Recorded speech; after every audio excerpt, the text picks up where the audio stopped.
সবাই এদিকে আসুন, আজকে আপনাদেরকে দেখাবো যে খুব ইজিলি মোটরসাইকেল চালানো শিখবেন কিভাবে।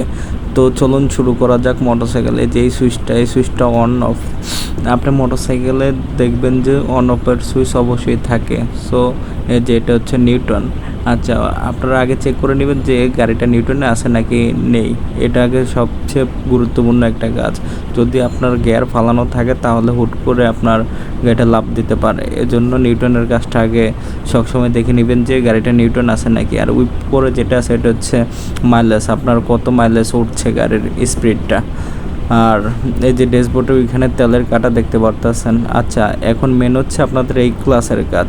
এই ক্লাসটা হচ্ছে সবচেয়ে ইম্পর্ট্যান্ট। আপনি যদি এই ক্লাসটা আপ ডাউন করেন বা ছেড়ে দেন, আর ক্লাস হচ্ছে সবচেয়ে ইম্পর্ট্যান্ট কাজ হচ্ছে আপনার ক্লাসে আপনি যখনই যে রেঞ্জ প্লাস হচ্ছে ক্লাস, এই দুইটা যদি অ্যাডজাস্টমেন্ট না থাকে তাহলে কিন্তু আপনার গাড়িটা খুব ইজিলি মানে বন্ধ হয়ে যেতে পারে বা সামনে আগাতে পারবেন না, বা কোনো মানে অ্যাডজাস্টমেন্টটা অ্যাকুরেট থাকতে হবে।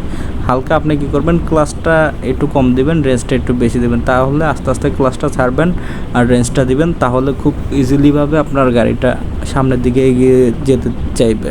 তো এখন আপনাদেরকে দেখাবো যে ক্লাস ও রেঞ্জ অ্যাডজাস্টমেন্ট কীভাবে করবেন। আর সম্ভবত আমি আপনাদেরকে বলে দিই যে ক্লাস ও রেঞ্জ কীভাবে একত্রে রাখতে পারবেন।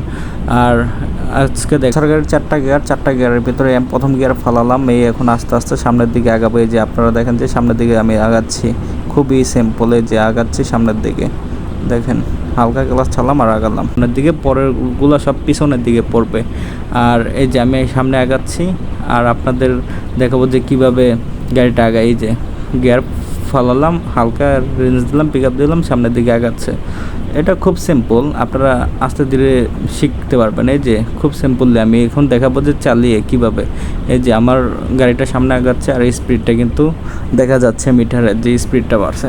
আর আপনারা স্পিড বাড়ার সাথে সাথে আপনাদের একটা কাজ করতে হবে যে গিয়ারটা একটু চেঞ্জ করতে হবে। কিভাবে চেঞ্জ করবেন, যে আপনার স্পিডটা যখন গিয়ার ওভার হয়ে যায় তখন কি করতে হবে, গিয়ারটা চেঞ্জ করতে হবে।